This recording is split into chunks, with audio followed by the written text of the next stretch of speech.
सुनाया था एक बार भगवान शंकर की कृपा, माता पार्वती जी से कहा चलो मैं आपको अपने भक्त के दर्शन कराता हूं। बोले चलो प्रभु। तो बोले पहले अभक्त के दर्शन कर लो, तब भक्त के दर्शन आप सुख पाओगी। तो गए तो सुपारी कतर रहे थे बैठे, इसमें बढ़िया गद्दा लगा हुआ था, गिरदा लगा हुआ, 50 गाय 50 भैंसे दूध दुही जा रही थी।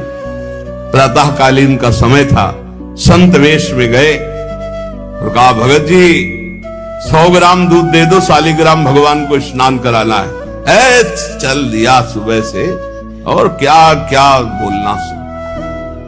महादेव जी ने कहा हे भगवान, जितनी संपत्ति और वैभव इससे दुगना इसकी कर दो। माता जी ने कहा औघड़ इसीलिए कहा जाता है इनको, बड़े औघड़ नाथ है। 100 ग्राम दूध ले दिया, गाली दिया, ऊपर से कह रहे संपत्ति कह दे दुगनी। बोली नहीं पर अंदर अंदर ये बहुत विचित्र औढ़र दानी है इनका। आशुतोष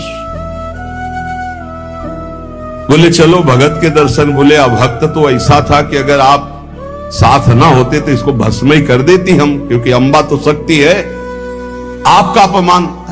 अभक्त ऐसे ही होते हैं, तुम्हें नाराज नहीं होना। भक्त के पास गए, एक झोपड़ी फूस की, एक गाय, और उसी फूस की झोपड़ी में माए उसकी मैया रहती थी। गए जो देखा संत तो साष्टांग दंडवत किया, आओ बैठो बैठाला। 100-200 ग्राम गाय का दूध होगा, वो बढ़िया पान करने को ले दिया। प्रभु थोड़ी देर भगवत चर्चा हुई। भगवान शिव ने कहा अच्छा भाई चलते हैं, हम तो विचरण करते रहते हैं। बोले संत भगवान कभी पुनः कृपा करके आना। कुटिया के बाहर निकले और कहा हे करुणा निधान भगवान, इसकी गैया और मैया दोनों हटा दो, मार दो। अंबा जी ने कहा आप बर्दाश्त नहीं होगा। 100 ग्राम दूध नहीं दिया तो उसको दुगना संपत्ति दे दी, और एक गाय पूरा दूध आपको पिला दिया, और मैया बातचीत करने के लिए थी उसको भी आपने मार दिया। कहा कि वो ये क्या है? बोले अभी तुम नहीं समझ।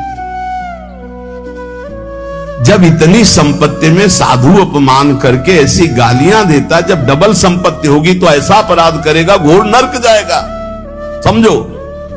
और इसका कुछ मन मैया में जाता है, कुछ गैया में जाता है। दोनों भगवान के पास गए, भी अखंड हमारा चिंतन करेगा, ये हमें लीन हो जाएगा।